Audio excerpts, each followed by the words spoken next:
17번 다음 중 전자정보의 압수수색에 대한 설명으로 가장 옳지 않은 거, 틀린 거 찾는 거고요.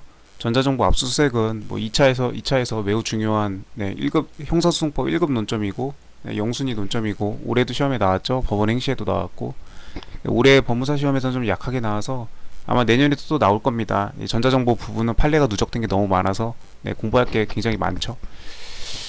그 다음에 이제 이 증거 수집하는 절차니까 경찰 공무원 되실 분들은 당연히 잘 알고 있어야 되고요.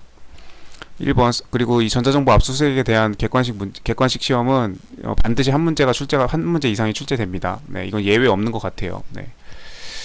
1번 수사기관이 범죄 혐의 사실과 관련 있는 정보를 선별하여 압수한 후에도 일단 압수해서 끝났습니다. 그와 관련이 없는 나머지 정보를 그대로 보관하고 있다면 위법한 압수가 된다. 맞는 거죠.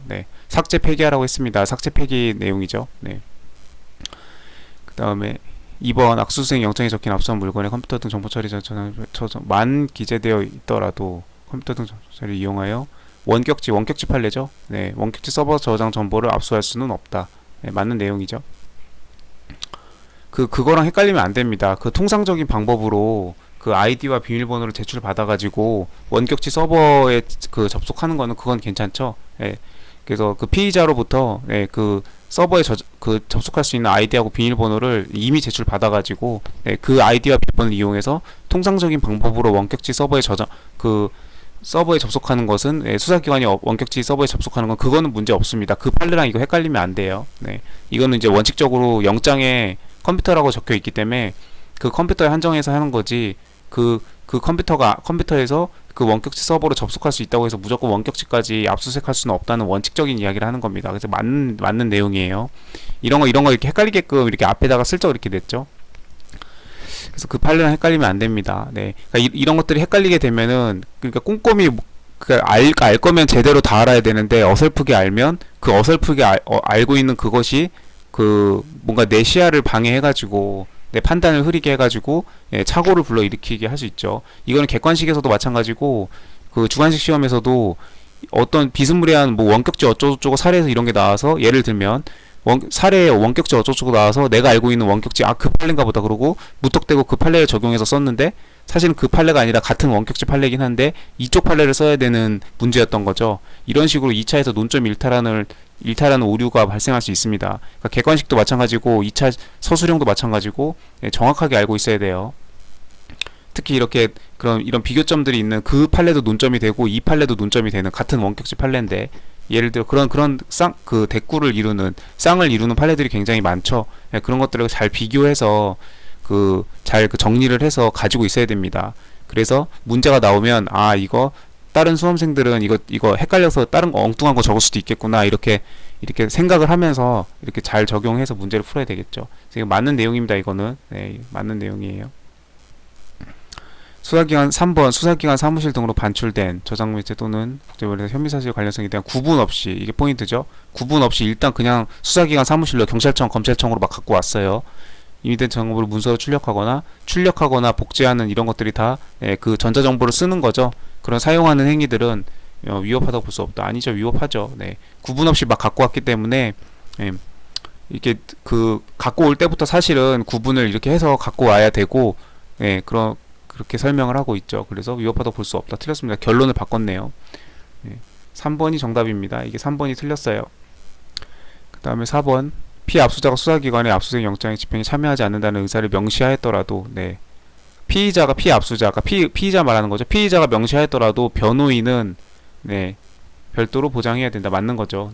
왜냐하면 변호인의 변호할 권리는 피압수자에 대한 권리와는 별개의 권리라고 보고 있죠. 그래서 변호인은 피고인을 위해서 피의자를 위해서 일하는 사람이기도 하지만 변호인 독자적인 그런 권리를 갖는다. 그래서 이것도 그런 거랑 헷갈리면 안 되죠. 피고인이 증거 동의하지 않는다고 했는데 그리고 나서 다음 공판 기일에 피고인이 없는 자리에서 변호인이 증거에 동의한다고 피고인의 명시적 의사에 반해서 그렇게 하는 그런 것들은 안 됩니다. 피고인에게 불리하게 작용하기 때문이죠. 증거 능력을 인정하는 것은. 그런 판례들이 헷갈리면 안 돼요. 그러니까 뭔가 이렇게 비스무리한 단어들이 나오는데 비스무리한 상황들이 펼쳐지는데 어떤 때는 이게 완전히 정반대의 개념이 작용하죠. 그래서 이럴 때는 그럼 그런 논리대로라면 피고인이 증거 동의를 하지 않았는데 변호인이 증거 동의를 하면 안 된다면서요. 그러니까 변호인은 피고인의 이익을 위해서 일하는 사람이니까 피고인을 따라가야 된다면서요.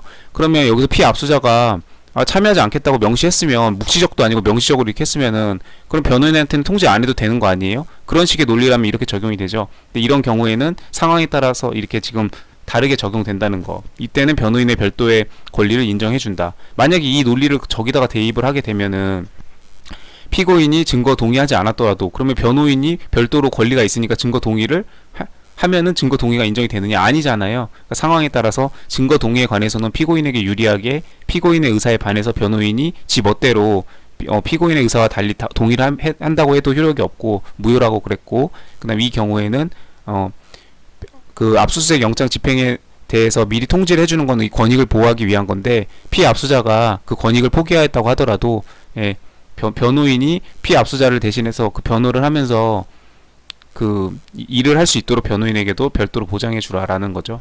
그래서 이런 것들은 명확하게 딱딱딱딱 구분을 지어서 해야 됩니다.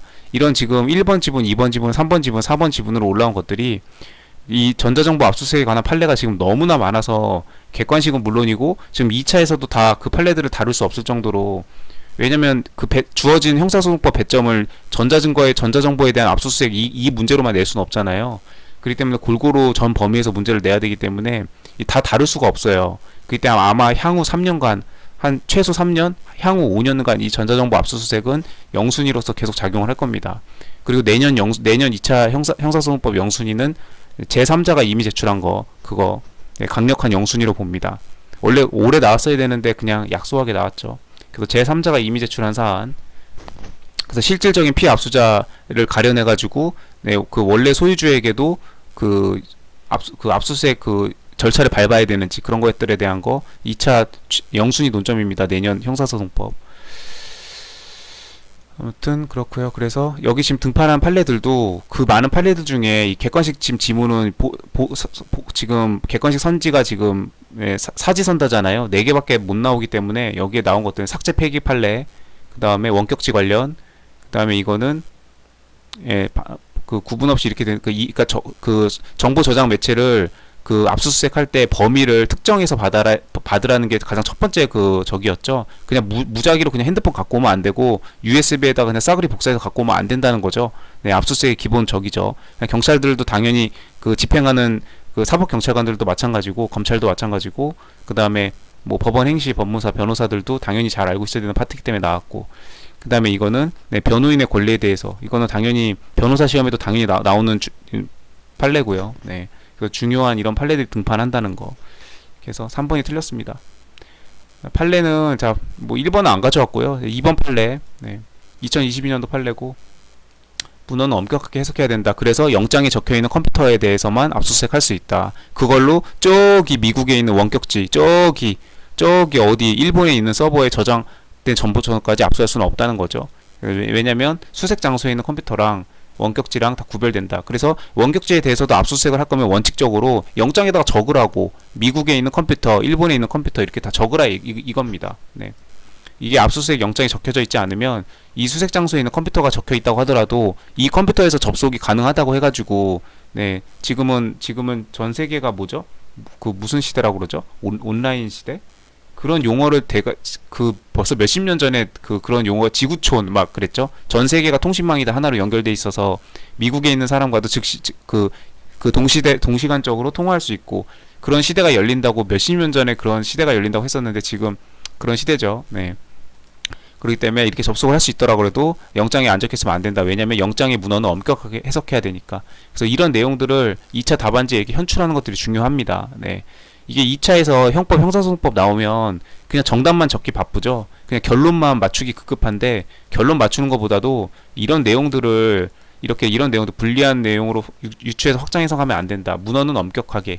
이런 것들을 적어줘야 되는데 이런 것들을 잘 못 적죠. 예. 근데 이런 거를 적어야 점수가 나옵니다. 그래서 결론을 맞춰도 형사소송법 점수가 그렇게 크게 잘 안 나오는 게, 이런 배경적인 지식들을 이런 헌법과 형사소송법이 규정하고 있는 그 압수수색 뭐죠? 적법 절차와 영장주의 원칙, 그런 단어들이 현출이 돼야 되는데 그런 것들이 잘 안 돼서 점수가 잘 안 나온다는 거. 별도로 특정되어 있어야 된다. 이게 결론이고요. 그 다음에 이 3번 판례, 정답인 판례도 2022년도 판례였고요.